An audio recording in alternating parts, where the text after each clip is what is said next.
$2,000 a month sounds nice until you realize it's just hush money. While you're budgeting groceries, while you're praying rent doesn't go up again, Silicon Valley is quietly building society without you. And now the only way to keep you calm is to pay you to stay quiet.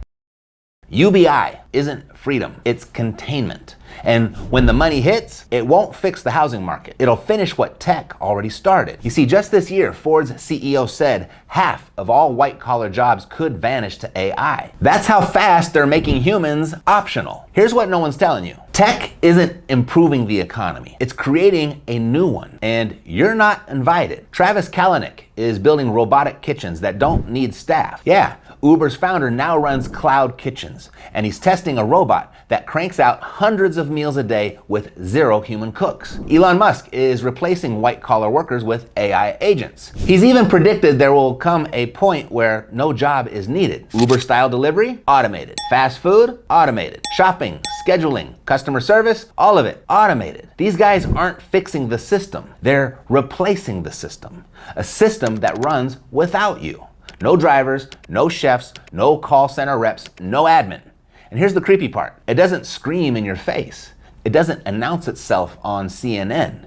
It just quietly logs you out of the future. As historian Yuval Harari warned, AI could create a useless class. Millions of people the economy simply no longer needs. So universal basic income, salvation or sedative? Now with millions of people being displaced, what's the only way to keep the system from snapping? You guessed it, send everybody a check. Sounds generous, right? But think about it. When you can't work and you can't participate and the market doesn't need you anymore, what's left? They pay you to stay still. They pay you to stop resisting. They pay you to comply. UBI becomes a digital leash. Want more money? Vote correctly. Renew your compliance. Prove your worth. One version of UBI already in development requires a retina scan in exchange for your monthly check. That's not freedom. That's a leash with facial recognition. You're not working anymore, but you're still being managed. It's the digital age version of bread and circuses. Keep the populace fed and entertained so they don't ask questions. And this is where things get dark, because UBI isn't just changing jobs, it's about to break the housing market. Here's how. Step 1, UBI creates a floor on rent. If everyone gets $2,000 a month, landlords adjust. Rents rise to absorb it, just like tuition, just like healthcare, just like every other subsidized industry. This isn't a new trick. It's just the same game with a shinier interface. Now, step 2, institutions start securitizing that income. So if UBI is guaranteed, Wall Street turns it into a bond. Picture this, Wall Street bundling up millions of your monthly checks and trading them like mortgage-backed securities. If that sounds crazy, remember, they already did it with subprime loans, and they're already doing it with rent. By 2022, investors were buying 30% of all homes. Step 3, housing becomes a vending machine. Every renter is a revenue stream. Every zip code gets priced, packaged, and traded, but you get priced out.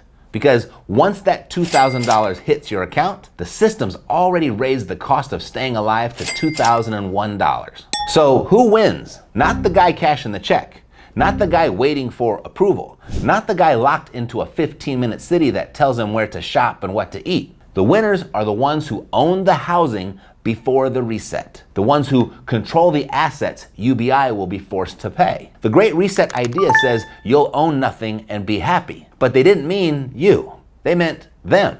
Because whether the system crashes or inflates, cash flow wins both ways. In a crash, you hold. In inflation, you raise. Own the housing.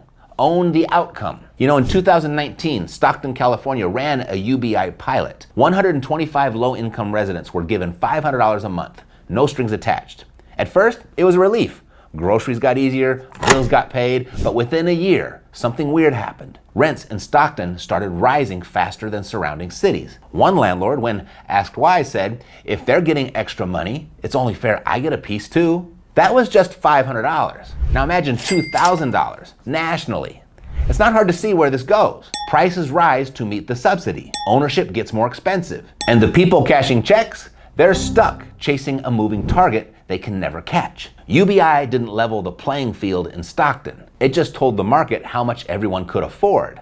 and the market responded. You just heard this from me. But in the very near future, this message might only come from this version of me. If you're not in the system they're building, then you'd better start building one of your own. And you don't need a bank to do it. Because if you want to slow this thing down, even just for yourself, you start with how you make your money now, before the leash, before the collapse, before the pricing floor gets locked in. If you want access to the kind of money banks and Wall Street don't control, the real Matt recorded a short video to walk you through how it works. Watch it next, because the sooner you understand this, the sooner you stop asking permission. No banks, no gatekeepers, no waiting, no AI like me, just control.